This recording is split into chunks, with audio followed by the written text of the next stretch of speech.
भारत की मौजूदा कूटनीतिक कार्रवाई और भविष्य की तैयारियों से पाकिस्तान में खौफ का माहौल है और यकीनन उस खौफ की तस्वीरें भी बार बार सामने आ रही हैं।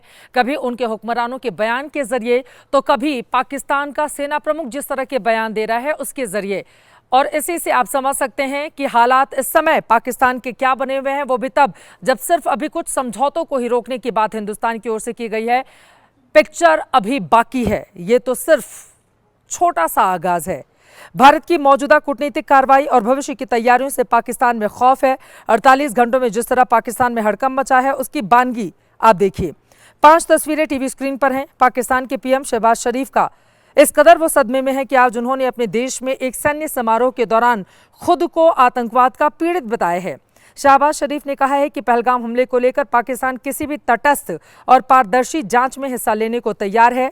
ये भारत के एक्शन का ही नतीजा है कि पीएम के सुर पाकिस्तान के बदले हुए हैं। दूसरी तस्वीर उस आतंकी सैफुल्लाह कसूरी की है जिस पर लश्कर और जैश के साथ मिलकर हमले की साजिश रचने का आरोप है।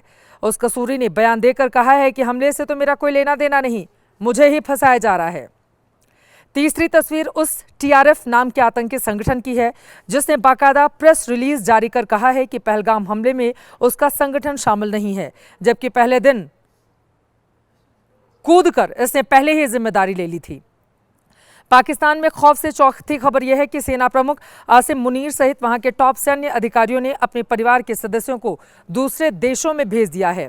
और खौफ की 5वीं तस्वीर की कहानी यह है कि लश्कर और जैश के आतंकी सरगना हाफिज सईद और मसूद अजहर को आईएसआई ने सेफ हाउस में पहुंचा दिया है। डर भारत की एयर स्ट्राइक का है।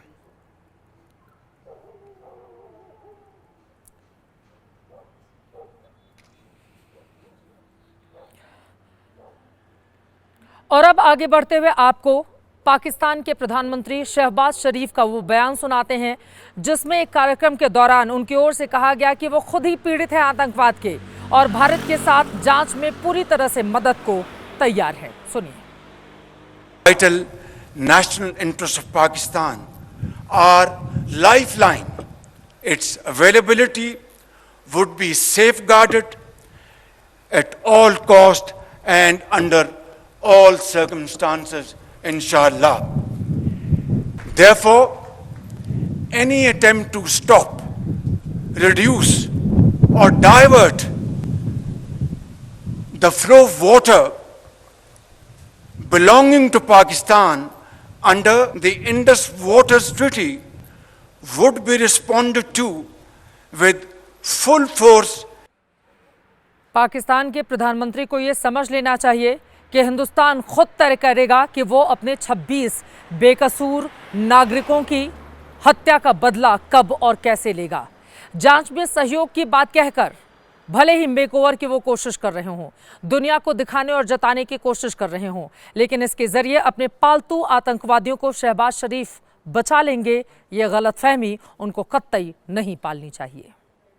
भाइयों, कश्मीर बहुत जल्द इंशाअल्लाह ला इलाहा इल्लल्लाह का कश्मीर बनने वाला। बहुत जल्द आप देखेंगे इंशाअल्लाह कश्मीर ला इलाहा इल्लल्लाह की जागीर बनेगा। लश्कर का ये आतंकी सैफुल्लाह कसूरी अपनी जुबान से जो शब्द निकाल रहा है उसे ही कलमा कहते हैं। इसी कलमे को आतंकवादियों ने पहलगाम में नरसंहार की बुनियाद बनाया था।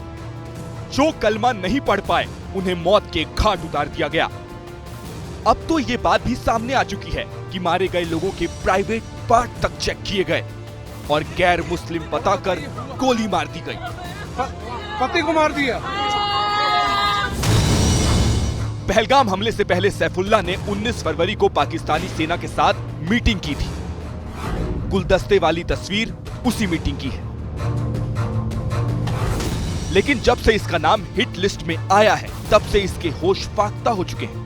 बयान जारी कर कह रहा है कि हमले में हाथ नहीं है।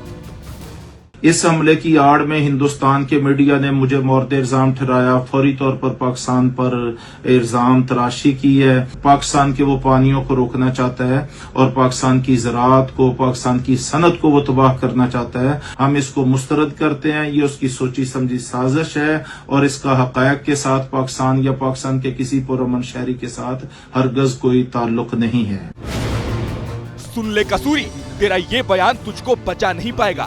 तूने जो कर्म किए हैं उसकी सजा सिर्फ मौत है, और भाग जहां तक भाग सकता है, मौत तो तेरे पीछे पड़ चुकी है। तुझे ना तो शहबाज शरीफ का आज का प्रस्ताव बचा पाएगा और ना ही तुम्हारा आका आसिम मुनीर। बयान जारी कर पल्ला झाड़ने से तेरे गुनाह कम नहीं हो जाएंगे। तूने अपनी कब्र खोद ली है।